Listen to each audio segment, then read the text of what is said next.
नमस्कार। दिन भर की हाइलाइट्स जानने के लिए सुनते रहिए सुजस आवाज राजस्थान।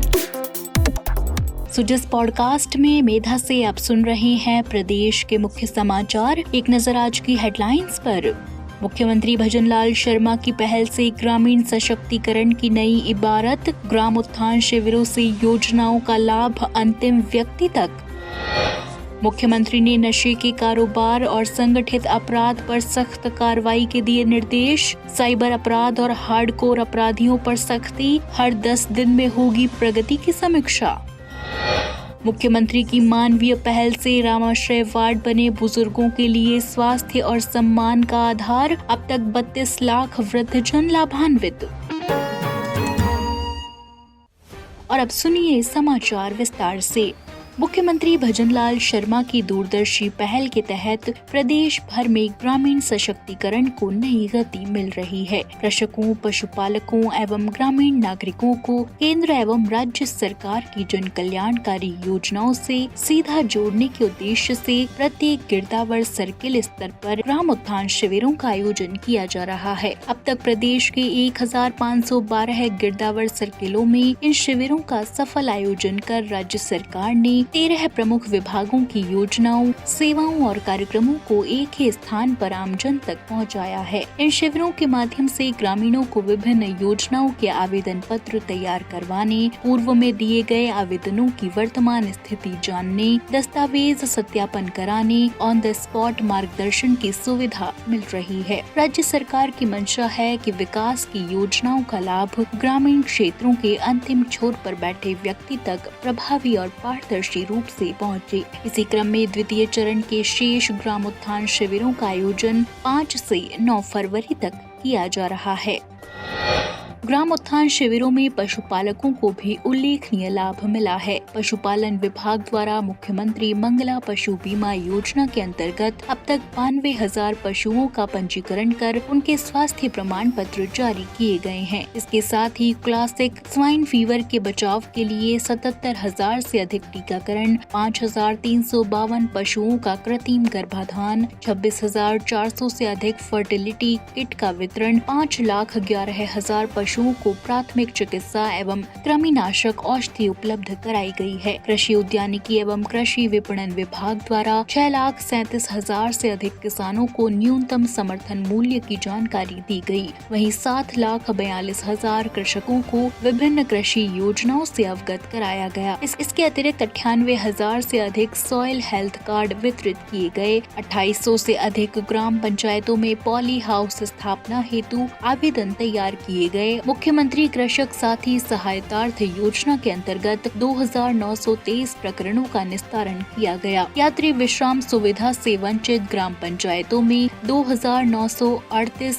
किसान विश्राम के निर्माण के प्रस्ताव भी तैयार किए गए। सहकारिता विभाग एवं ग्रामीण विकास के क्षेत्र में भी ग्राम उत्थान शिविर प्रभावी सिद्ध हो रहे हैं। सहकारिता विभाग द्वारा 29,800 से अधिक किसान क्रेडिट कार्ड के आवेदन प्राप्त किए गए। वहीं 3,77,000 से अधिक किसानों को सहकारी ऋण योजनाओं की जानकारी दी गई। साथ ही 2,443 नए custom hiring centre, 565 provision dairy सहकारी समितियों, 513 डेयरी सहकारी समितियों का पंजीकरण, 683 सरस बूथों का आवंटन भी किया गया।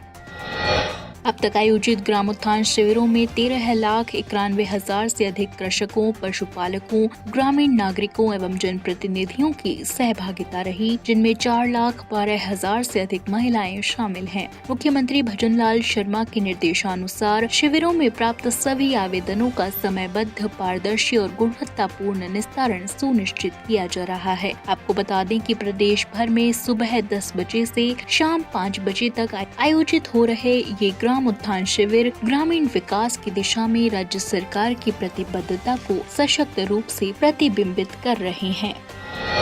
मुख्यमंत्री भजनलाल शर्मा ने नशे के कारोबार में लिप्त गिरोहों के विरुद्ध सख्त से सख्त कानूनी कार्रवाई करने के निर्देश देते हुए प्रदेश को नशा मुक्त बनाने की दिशा में विशेष अभियान चलाने पर जोर दिया है। उन्होंने गैंगस्टर और हार्डकोर अपराधियों के विरुद्ध कठोर कार्रवाई कर प्रभावी अंकुश लगाने के भी स्पष्ट दिशा निर्देश दिए। मुख्यमंत्री ने कल मुख्यमंत्री निवास पर गृह विभाग की उच्च स्तरीय बैठक की अध्यक्षता करते हुए कहा कि नशे की समस्या के उन्मूलन के लिए इससे जुड़ी आपूर्ति श्रृंखला के रूट का चिन्हीकरण कर विशेष निगरानी रखी जाए और सीमावर्ती क्षेत्रों में कड़ी सतर्कता सुनिश्चित की जाए। उन्होंने कहा कि नशे के कारोबार से जुड़े संगठित गिरोहों के नेटवर्क को तोड़ने के लिए विशेष कार्य योजना के तहत कार्रवाई की जाए और छोटे से लेकर बड़े नेटवर्क को ध्वस्त किया जाए। इसके लिए पुलिस, ड्रग्स कंट्रोलर, स्वास्थ्य विभाग एवं अन्य संबंधित एजेंसियों को आपसी समन्वय के साथ कार्य करने के निर्देश दिए। साथ ही नशे के मामले में गिरफ्तार व्यक्तियों के विरुद्ध प्रभावी कानूनी पैरवी सुनिश्चित करने पर भी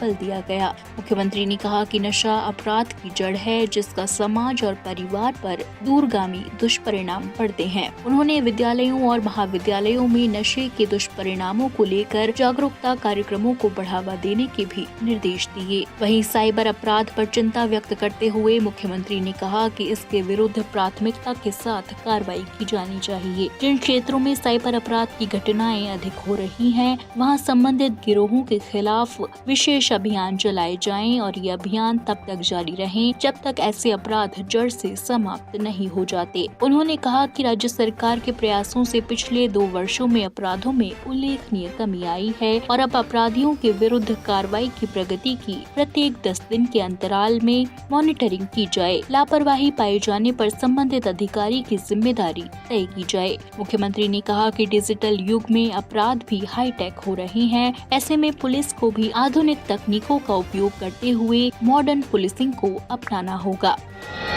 मुख्यमंत्री भजनलाल शर्मा की मानवीय पहल रामाश्रय वार्ड प्रदेश के बुजुर्गों के लिए स्वास्थ्य सुरक्षा और सम्मानजनक उपचार का सशक्त माध्यम बनकर उभरे हैं। मुख्यमंत्री की पहल पर सभी जिला अस्पतालों में प्रारंभ किए गए रामाश्रय वार्डों से अब तक करीब 32 लाख वृद्धजन लाभान्वित हो चुके हैं। इन वार्डों में बुजुर्गों को समर्पित सुविधाओं के तहत ओपीडी, आईपीडी, जाँच, फिजियोथेरेपी और विशेषज्ञ सेवाएं एक ही स्थान पर उपलब्ध कराई जा रही हैं। चिकित्सा एवं स्वास्थ्य विभाग के अनुसार अब तक लगभग 30 लाख वृद्धजनों ने ओपीडी सेवाओं और करीब 2 लाख ने आईपीडी सेवाओं का लाभ लिया है। मुख्यमंत्री की यह पहल बुजुर्गों के प्रति संवेदनशील शासन और सम्मानजनक स्वास्थ्य सेवाओं का जीवंत उदाहरण बन रही है। मुख्यमंत्री भजनलाल शर्मा ने अपने सोशल मीडिया संदेश में भारत और अमेरिका के बीच हुए ऐतिहासिक व्यापार समझौते को आपसी विश्वास, साझा प्राथमिकताओं और दूरदर्शी आर्थिक सोच का सशक्त उदाहरण बताया है। उन्होंने कहा कि प्रधानमंत्री नरेंद्र मोदी और अमेरिका के राष्ट्रपति डोनाल्ड ट्रंप के नेतृत्व में हुआ यह समझौता भारत अमेरिका आर्थिक साझेदारी को नई ऊंचाइयों तक ले जाएगा। उन्होंने कहा कि प्रधानमंत्री के दूरदर्शी और निर्णायक नेतृत्व में संपन्न इस समझौते से टैरिफ 50% से घटकर 18% होने के कारण मेड इन इंडिया उत्पादों को अंतर्राष्ट्रीय बाजार में नई गति मिलेगी। इससे निर्यात को बढ़ावा मिलेगा, बड़े पैमाने पर रोजगार सृजन होगा। उन्होंने विश्वास जताया कि इससे राजस्थान की ज्वेलरी, स्टोन इंडस्ट्री, टेक्सटाइल और हैंडीक्राफ्ट को अंतर्राष्ट्रीय बाजार में नया प्रोत्साहन मिलेगा। मुख्यमंत्री ने राजस्थान वासियों की ओर से प्रधानमंत्री नरेंद्र मोदी का आभार व्यक्त किया। मुख्यमंत्री भजनलाल शर्मा के संवेदनशील, दूरदर्शी और कुशल नेतृत्व में प्रदेश का अति पिछड़ा वर्ग शिक्षा, रोजगार और आत्मनिर्भरता की दिशा में निरंतर सशक्त हो रहा है। राज्य सरकार की कल्याणकारी योजनाओं और ठोस नीतियों के प्रभाव से एमबीसी वर्ग के हजारों परिवार विकास की मुख्य धारा से जुड़ते हुए सामाजिक न्याय और सम्मान के नए आयाम स्थापित कर रहे हैं। शैक्षणिक उत्थान के लिए देवनारायण योजना के अंतर्गत 2025 जिसमें 248 करोड़ रुपए से अधिक की राशि व्यय की गई, जिसके तहत उत्तर मैट्रिक छात्रवृत्ति योजना में 102.42 करोड़ रुपए खर्च कर 37,000 से अधिक विद्यार्थियों और पूर्व मैट्रिक छात्रवृत्ति योजना में 7 करोड़ 10 लाख रुपए से 69,000 से अधिक विद्यार्थियों को लाभान्वित किया गया। गुणवत्तापूर्ण शिक्षा के लिए देवनारायण गुरुकुल छात्रावास और आवासीय विद्यालय योजना के माध्यम से हजारों विद्यार्थी लाभान्वित हो रहे हैं। तो आज के सुजस पॉडकास्ट में इतना ही। मेधा को दीजिए इजाजत, कल फिर होगी आपसे मुलाकात। तब तक बने रहिए सुजस आवाज राजस्थान के साथ। नमस्कार।